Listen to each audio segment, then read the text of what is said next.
creatures of the night, Lord have mercy, Wrestle Dynasty. Oh man, there's one particular match that I'm dying to talk about, but as usual, I keep things in order. Now, I did do a watch along for Collision, and just as we're wrapping it up, I didn't realize this, but the pre-show was getting started. Now, they did say the main card was going to start at 11 Eastern, but at 10 o'clock, they had already started with the pre-show, so I missed the first few minutes, and I was so surprised that the first match on the pre-show was for the International Women's Cup. I couldn't even believe it. So this is the finals. So we have one woman from each promotion: Athena from Ring of Honor, Momo Watanabe from Stardom, Willow Nightingale from AEW, and Persephone from CMLL. They already got started with that. And surprise, surprise, Momo Watanabe ends up taking the win after knocking Athena in the head with a baseball bat and pinning her.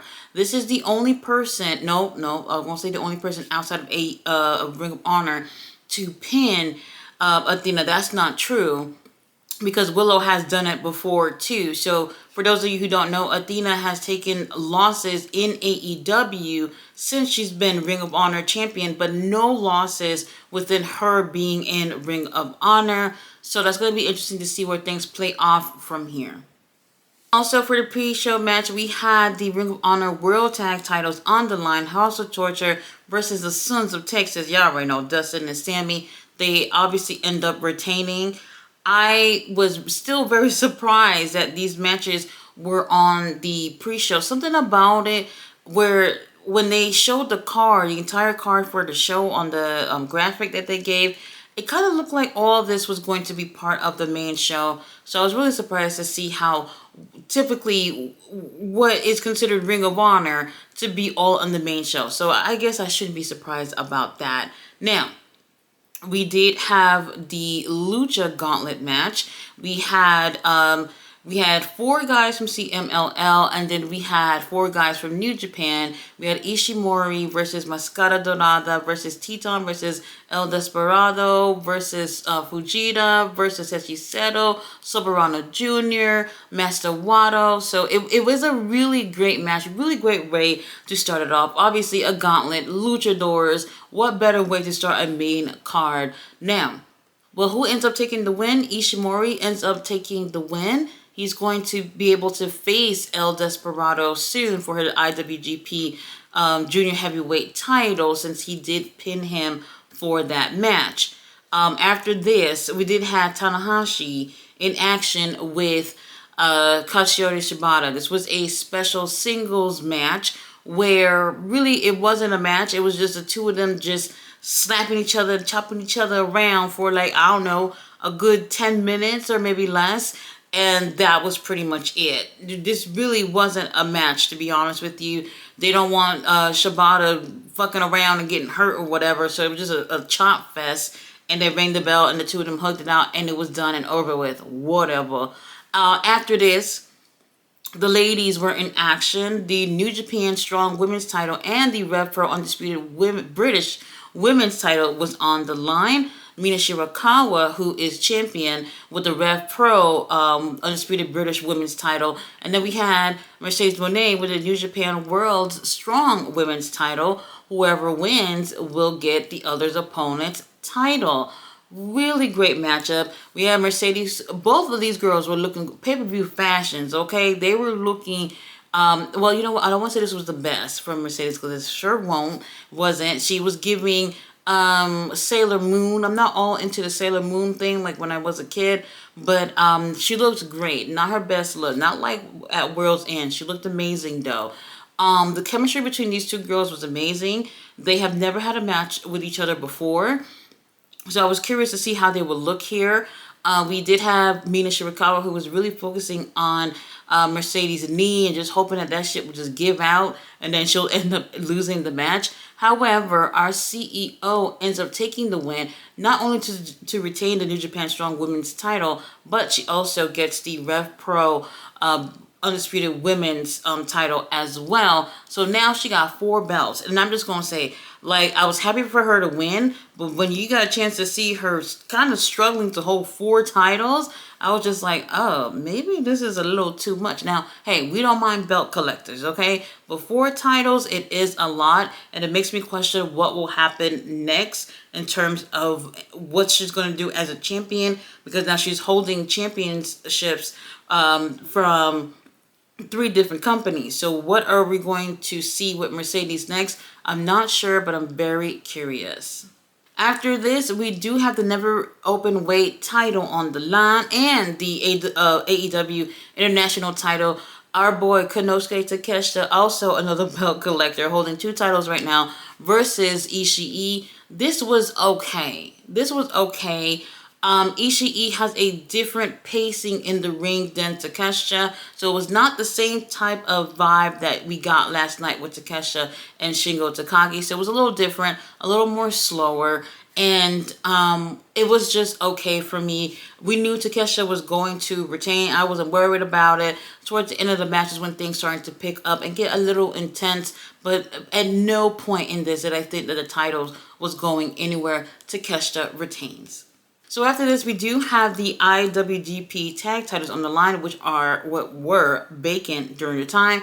We had the Young Bucks going against Hiromu Takahashi and Naito versus Jeff Cobb and the Great Okan. Title is vacant, so we're trying to determine a winner here. Now, the Great Okan and Hanir, they both had these titles. They had to vacate them because Hanir got injured. Also, he had recently had surgery, so he's at home right now. They vacated the titles, and then now Jeff is the Great Okan's tag partner in this match. I thought it was going to Naito and Takahashi, and I was just like, you know what, the Young Bucks is just coming out here to have something to do. And I was very surprised to see them actually take the win, and they are now champions. I didn't really think that this was necessary. We'll see what the follow-up is with this moving forward. But for me, I'm not a fan of the Young Bucks. The match I thought was okay. We got the typical things that we normally get with the Young Bucks. I was hoping to see something a little different, but I wasn't wowed or anything. So they ends up winning. What does this mean moving forward?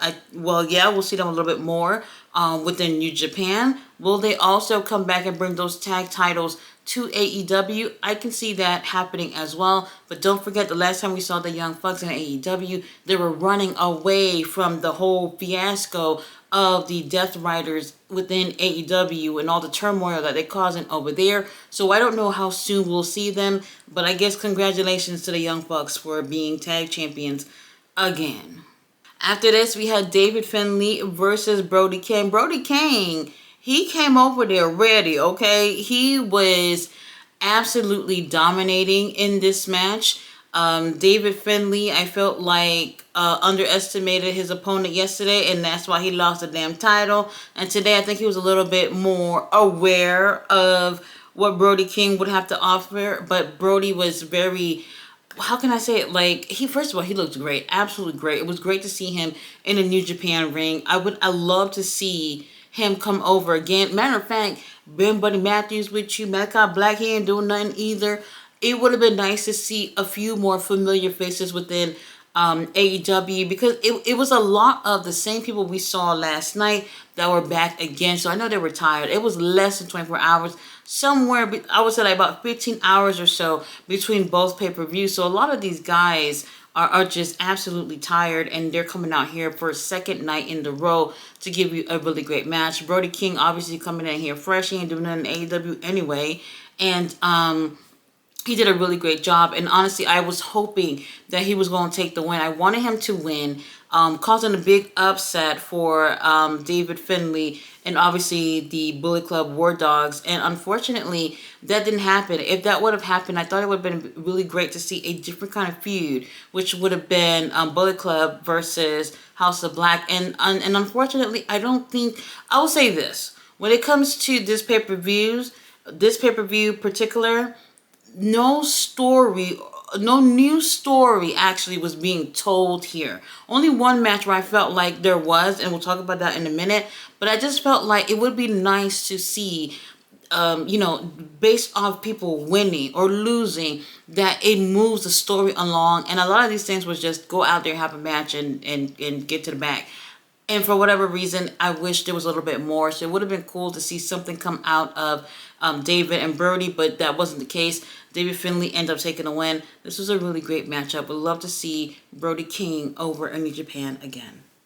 After this, we do have Claudio Castagnoli versus Shota Umino. Claudio, oh my God, Shota, Shota for the kids. So he have a whole presentation of him with a little motorcycle and a little cute jacket, got the little toys he's about to hand out to the kids, and he's walking down the ramp ever so slowly, and I'm just like, you know what, Shota, whenever you feel like making it to the ring, then you get there. Now as he's walking there, Claudio just came out of thin air and started whooping on his ass, okay? He was not waiting for him to get to the ring. It's a long ramp, you guys. Really long ramp. And he went there and started beating the hell out of Shota. Now, for the most part, Claudio was in control of this thing, okay? He was swinging him, chopping him, uppercut, maybe 60 uppercuts this whole match. I'm exaggerating a little bit, but it was a lot. And it just seemed like, whoa. After Shota Umino having basically 45 minutes in the main event the night before with Zack Sabre Jr., Claudio, the final boss, okay? Claudio was not playing around at all. And somehow, some way, Shota ends up taking the win. And I thought it would have been interesting to see Claudio win. There wasn't going to let Shota take 2 L's in one night. Shota Umino, he's young. They want to prioritize him so he could be that face of New Japan at some point. I can't say that with both of these matches that he had this weekend, if that helped any way. I don't know. Even with Claudio, the Japanese crowd, they love to see a spectacle like Claudio in the ring. He's a beautiful man, he's strong, and he's manhandling Shota, and I think they also enjoyed that as well. We have a lot of work to do with Shota Umino, but the match was okay. He was getting his ass whooped for the most part. Up next, we had the IWGP Global Heavyweight Championship. We had Yota Tsuji versus Jackson Perry. The match was okay. Jackson Perry didn't win. This just was a way to kind of get you.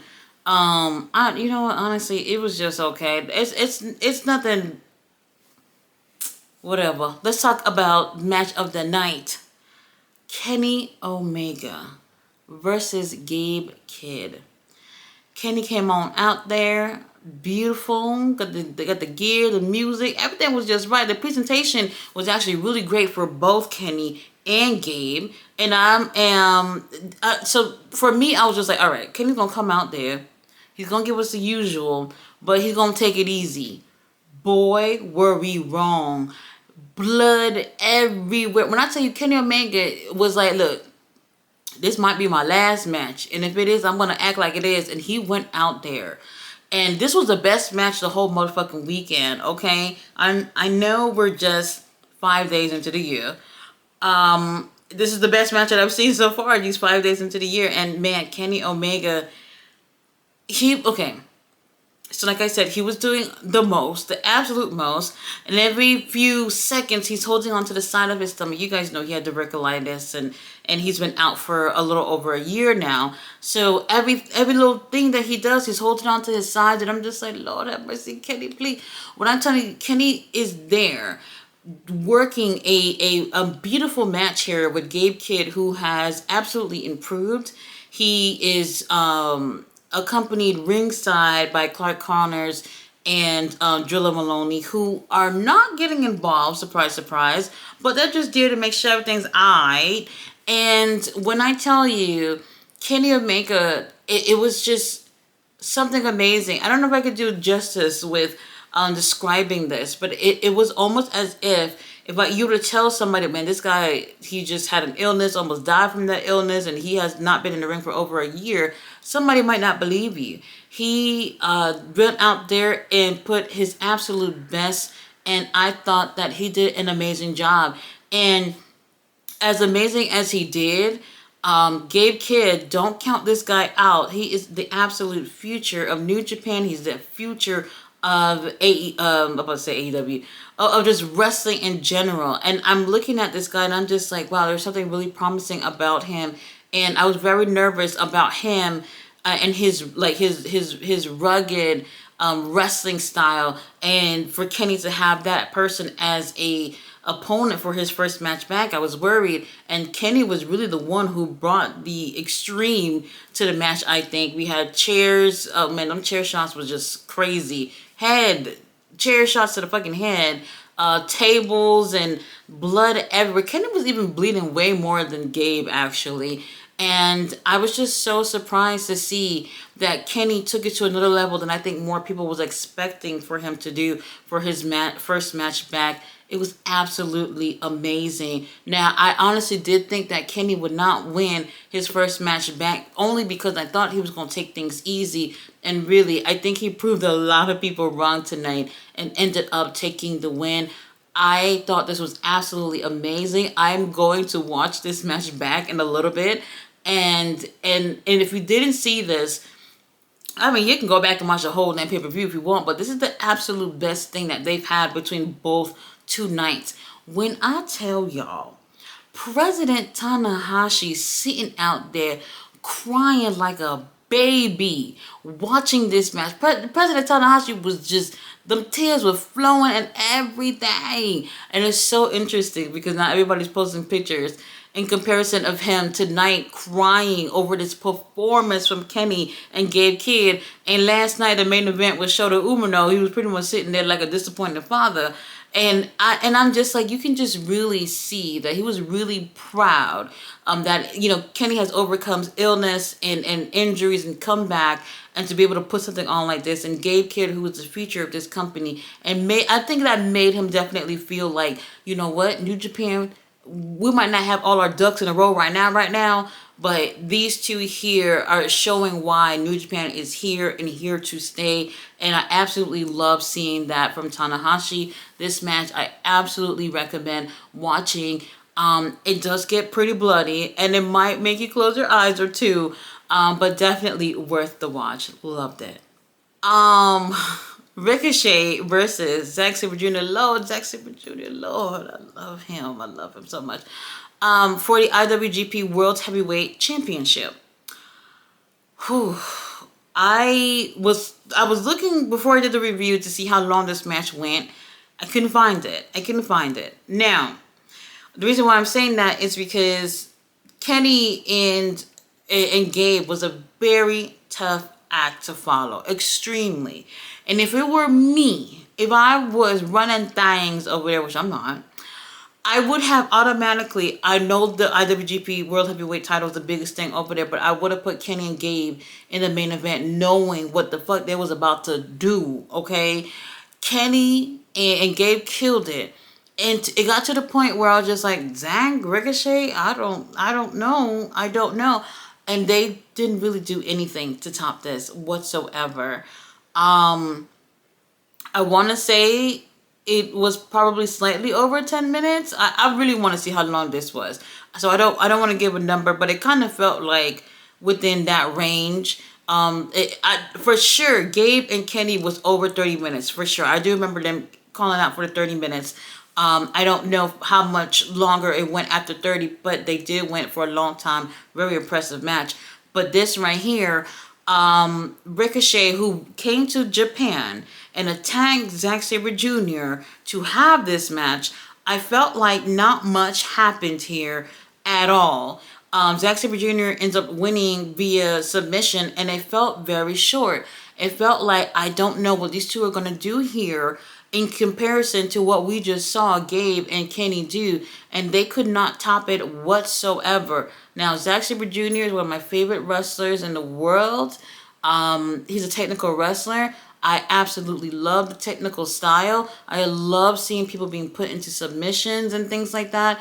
But in a time like this could have gone before Kenny and Gabe, and I think people would have been okay with it because the whole vibe of the show shifted during the main event because it just could not give the same energy that the match before had, and I wish that wasn't the case. This is one of those times where, as a booker, you know you obviously not going to see in your mind what these guys are going to do, but you already have a sense of what Gabe and Kenny are going to do. And now you at the point where you're just like, well, I know our title is, the most important thing here, but what they're going to do is not going to make this title look like a damn thing. If we had the title go on last, I would have switched the matches for sure. People would have left the arena. Fans who are watching the show would have left watching the show feeling that intensity from having Kenny and Gabe being last versus kind of being bored with Zach and Ricochet. It's just a matter of how you booking it and how things went. And unfortunately, it just didn't do anything for me at all. As much as I love Ricochet and Zack Sabre Jr., it's just one of those situations where it's like the match before yours was just hell of a lot better. Now, I do recommend watching this show. I will say this, for 2026, Tony Khan needs to be way more involved in this. Not a lot of promoting from AEW. I think I did more promoting of the damn show than Tony Khan and AEW. It wasn't until after the show that I'm seeing AEW actually posting things from the show, which I was just like, well, where were y'all all this time that this damn show was announced months ago? I don't know. Whatever situation is, they got to do a little bit better for the second Wrestle Dynasty. A lot more promoting, a lot more involvement. CMLL actually participating here. And there's just so much more to do for the next year. But this show this year, I thought for the first one, it was okay. Kenny Omega will be on Dynamite on Wednesday. I will be front and center at home watching to see what Kenny Omega has to say. I'm pretty sure he's going to be interrupted by somebody. God knows who that's going to be. And he's going to start his new feed with so-and-so in AEW. Guys, thanks so much for watching my review. I'll see you guys on the next one. Well, which will be next week, New Japan, Battle of the Valley. I won't be doing a watch along for that since I'll be doing Collision. But you guys will still get a review. I'll see you guys then. Bye.